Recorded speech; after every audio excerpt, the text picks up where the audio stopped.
Hello and welcome back to another episode of the Bible in 1 Year with the Preacher's Husband. Today we are going through Judges chapter 16, 17, and 18. Now tomorrow we're going to be in Judges chapter 19, 20, and 21, and we will finish up the book of Judges. Now yesterday we left off with Samson, talking about Samson and that jawbone. Well, we're going to pick up right where we left off with Samson. Now this time, the opening verse, chapter 16, verse 1, it parallels chapter 14, verse 1, when Samson goes to a Philistine town. Here he's going to Gaza. The difference here is when he went to a Philistine town the last time, he went to see a woman. He was going there because he wanted to marry her. This time he's going to a Philistine town because he wants to have sex with a woman. So he ends up meeting a prostitute there. And when the Philistines found out that he was there, they decided they were going to surround the whole city. So they surround the city. They said they were going to wait there quietly until morning when he gets up and comes out, and they're going to try to ambush him. Well, Samson only slept till about midnight that night. He gets up and he goes busting through the gates, and he pulls them completely off the hinges, and he carries them up this huge hill. And he is so powerful, there's no way that they can trap him, because of this show of vast strength of his. And I found that really ironic how his subsequent weakness is revealed when it comes to women, and his weaknesses at the hands of women. When he is so physically strong against everybody else, he has this weakness. His weakness is women, essentially.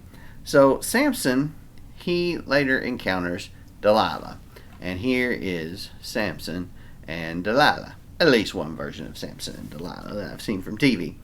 And in chapter 16, verses 4 and 5, this encounter with Delilah is the only case where love is mentioned. Once again, his heart was set on a Philistine woman, as we said before. Now, the Philistine leaders, they sought to persuade Delilah into getting her to make Samson reveal the secret of his strength to her. And we go through several sessions here of her trying to persuade him. And they were trying to persuade her to do this by giving her 1,100 silver pieces, which was an enormous amount of money back then. If you keep in mind, back then, 30 pieces of silver was the price of a slave, which was a big amount of money too. But 1,100 pieces would be you're pretty set if you're going to get that much money. In verse 6 through 9, he talks about bowstrings was one of his weaknesses. He said, if you get this fresh bowstring from a dead animal. I just found that interesting because that comes directly from an animal's corpse, and part of his vow was to stay separate from corpses. So those fresh bowstrings would have been another sign of his disdain for the vow that he had taken, or I guess separating himself from that vow in a way. And finally, Samson tells Delilah the whole truth, though, that his strength comes from his Nazirite vow, and it is symbolized by his uncut hair. In fact, this was the only part of his Nazirite vow that he had not already broken, was the hair. He has not cut his hair. That's the only thing he has not broken when it comes to his vow. Well, when Delilah realized that she really had the real secret, because she just nagged him and nagged him and nagged him and nagged him until he finally just broke down and said, "Fine, I'm going to tell you. Here it is. It's my hair." And so he tells her. When she realizes, she summons the Philistines, and basically she has Samson fall asleep in her lap. And as Samson falls asleep in her lap, that's when she summons the Philistines. He's asleep, you can do it now. Because they'd already tried to tie him up 3 or 4 times, and it didn't work. He would just bust out every time she'd say, "Samson, here comes the Philistines." He would just break the ropes, break the chains, break the bowstrings, break anything they tied him with. Nothing being tied down was able to hold him. So while he slept, she had the Philistines come in and cut his hair. And that took away his strength. The final statement here in verse 20 of chapter 16, it says, it's kind of a tragic warning to anyone who tries to continue doing the Lord's work when the Lord's power and blessing have already left you. It says, "Then she cried, 'Samson, the Philistines are here.' When he awoke from his sleep, he said, 'I will escape as I did before and shake myself free.' But he did not know that the Lord had already left him, because he had allowed his hair to be cut. He told his secret. So the Philistines seized him, and they gouged out his eyeballs. So now he was unable to see. They removed him. They made him do menial work and physical labor using what was left of his strength, grinding grain. But as time went on, his hair started to grow back, and some of his power began to come back as well, it seemed. But he couldn't see, so they were in no fear of him. In chapter 16, verse 28 through 31, Samson called out to the Lord, asking the Lord to remember him. Now, in the Old Testament, to remember means not simply to think about somebody, but to act on their behalf. Even though his motivation here was still self-centered and he was bent on revenge, he wanted to pay them back for the loss of his eyes, the Philistines. In the process of destroying this building that happened, basically he had somebody set him next to these two pillars that were holding up the building, and he used his newfound power from his hair growing back to push these pillars down. This building falls on top of everybody, and everybody in the building, all the leaders, all the Philistines that were in there, including Samson, all die. They are all dead. And he judged Israel for 20 years. Now, that's the end of Samson. He dead. So we're going to move on. Chapter 17, Micah. Micah's priest. Alright. This section begins with Micah confessing to his mother that he had stolen from her 1,100 pieces of silver. We've heard that number somewhere before. Yes, that was a fortune back in those days. So she then consecrates this same silver to the Lord to be made into a carved image.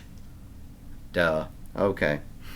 Anyway, at this point, a Levite arrived, and this was a member of the priestly tribe, but he was a young man, it says here, and therefore he would not have been qualified to serve as a priest in the orthodox fashion of being a Levite, because you were not allowed to serve as a priest until you were 30 years old. Remember in Numbers chapter 4, verse 3, we learned that. But he was pretty much an illegitimate priest. Micah consecrated him as a priest anyway, to be the priest of his family. So he wasn't the priest of an entire tribe. He was just a priest of Micah's family. Then we move on to chapter 18. Dan's invasion and idolatry. You know, I always wondered why the Danites and the tribe of Dan went away. Why they're mentioned early in the Bible as a tribe, but later in the Bible they're not mentioned as a tribe. Hint, hint, here it comes. They were also on the move during this time, but they were not content with the situation assigned them by the Lord. They were looking for something better than what God had already given them. They wanted more. They were selfish. They had been unable to conquer the rest of the territory that was allotted to them. When we learned about in Joshua chapter 19, verses 40 and 48, and Judges chapter 1, verse 34, they weren't happy with that. They wanted more.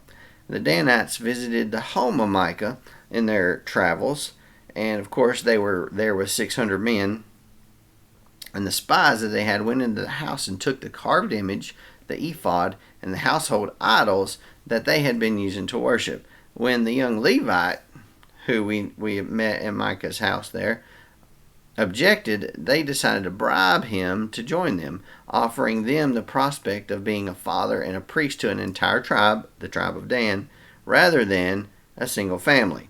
Now, the silver that Micah stole at the outset was now stolen from him. So Dan, the tribe of Dan, they now have all this silver.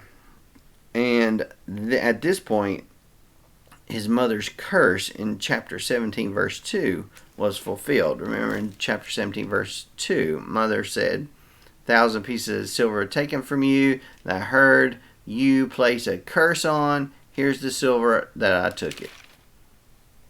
Now, after they took over the next area here in Beth Rehob, they named Laish, which was the town in a valley, Dan, after their ancestor, and established it as a primary center for their idolatrous cult, because they were worshiping idols left and right. Later, Jeroboam would actually locate one of his 2 golden calves in Dan, continuing the city's tradition of idolatry. The idol set up by the Danites served as a rival for the true worship of God, which was conducted where the ark was in Shiloh. The Levite introduced in chapter 17, verse 7, is finally named, and he is revealed to have an illustrious ancestry. And that is, dun dun dun, he is Jonathan, the grandson of Moses. And that is our episode of the Bible in 1 year with the preacher's husband today. Remember tomorrow, Judges 19, 20, and 21, and I hope to see you then.